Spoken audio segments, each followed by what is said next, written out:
Hey Liz, we do. A person of interest is being questioned as we speak in connection with the murder of the UnitedHealthcare CEO. We are told from our sources that this individual was in possession of a gun with a silencer and multiple fake IDs, including a fake New Jersey driver's license. You might remember that the person of interest who was pictured at the hostel on the Upper West Side, who police believe he stayed there before carrying out the attack, that individual used a fake New Jersey ID to check into that hostel. So this came in to police via a tip that there was somebody traveling with multiple IDs, and so that local tip, a tipster coming in from the community, helped police zero in on this individual. Investigators with the NYPD are en route, if not in Altoona, Pennsylvania already, to continue the questioning. They are the lead, NYPD is the lead investigative agency into this murder, but of course the FBI very involved, as is the U.S. Marshals. There was a task force, a fugitive task force pulled together immediately after the murder when police realized that he might have already left town, and it became a multi-state investigation. Now it's looking like police might have some answers in Pennsylvania, but that remains to be seen. Nothing definitive yet. As you'll remember, the facial recognition software that was used on the image when you see the person of interest's face at the hostel, that did not pop a positive ID on any one individual. So that was a major challenge for investigators. That's why it's now 5 days later. It's been difficult for them to zero in. They've also been hesitant to put out any name for fear of tipping off the person who carried out this crime. And so we've been in the dark for a few days. Of course, we've had some information come Friday night and over the weekend. The backpack was found in Central Park, no murder weapon in it. Divers were searching in the lake in Central Park and the reservoir, searching for the weapon that did not show up. So we are waiting to hear from investigators if the murder weapon is in fact the gun that was in possession of this individual who's being questioned. And that's where we are at this time, Liz. Yeah, it's pretty amazing that this all started from a tip, it sounds like, in Pennsylvania from somebody that presumably saw these images on either a newscast or on social media or on the internet. But it's those images, those surveillance pictures that are really the biggest piece of evidence, right? Because DNA was sort of inconclusive so far, and that's really it, is just those pictures of the suspect.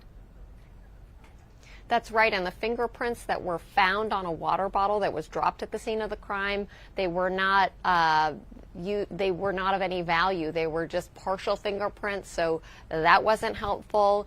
We are still waiting to hear if the DNA testing on the coffee cup that the suspect who was seen at a Starbucks prior to carrying out this shooting, to see if there was any DNA on that coffee cup. It was thrown into a trash bin, and our understanding it was the only coffee cup in there, so it was easy to identify it as having belonged to the suspect.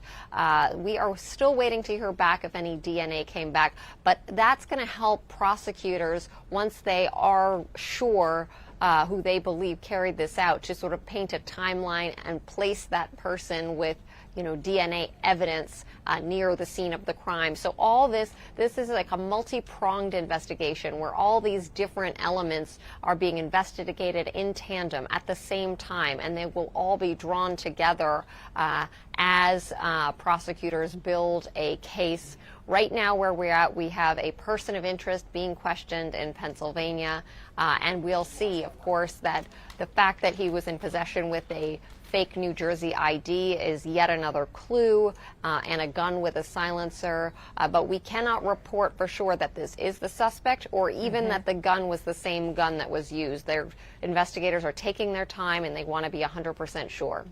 Anna, do investigators believe that this suspect is some sort of professional when it comes to this sort of thing, given his handling of the gun and given his attention to detail with all of this? But there were mistakes being made. Have you gotten any kind of indication they believe that this individual is a professional killer? At this point, the experts that we've been talking to don't believe that he is a professional killer, but he also did a lot of things right. We're 5 days out, and if this turns out to be the suspect, that's 5 long days where he was on the run. He was able to escape detection in New York City and depart the city. And if it's not, this could be an international manhunt in the making. So the people I'm talking to, while it did appear that he had some facility using this gun, it jammed at one point and he fixed it and was able to continue carrying out the attack with firing on one more shot after the jam. Also, the silencer, he had to sort of pull back the rack before each shot was fired. That suggests he had facility with this gun. He also remained relatively calm, outwardly calm. He didn't immediately run away, which might have drawn attention to him. He walked across the street before he started to pick up the pace. That's according to the surveillance footage. And then the fact that he had a mask on and then switched into a surgical mask from the ski mask, that was pretty smart on his part. So he did some things right to cover his tracks and evade detection, but investigators believe that they will ultimately catch him in a mistake that leads them to him. I want to talk a little bit about the motive that investigators are looking into, specifically pointing to those key pieces of evidence, the writings on the bullet casings, the monopoly money found in the backpack, all point to some sort of animosity towards the healthcare industry or greed or corporate greed. What are investigators saying about that into a possible motive? Well, that's exactly right, Liz. From day one, from Wednesday, when investigators recovered the 3 bullets and the 3 shell casings at the scene of the crime, and they noticed that the words deny, delay, and depose were written in a Sharpie meticulously on the bullets and the shell casings. That's very unusual, and that immediately put them onto a motive.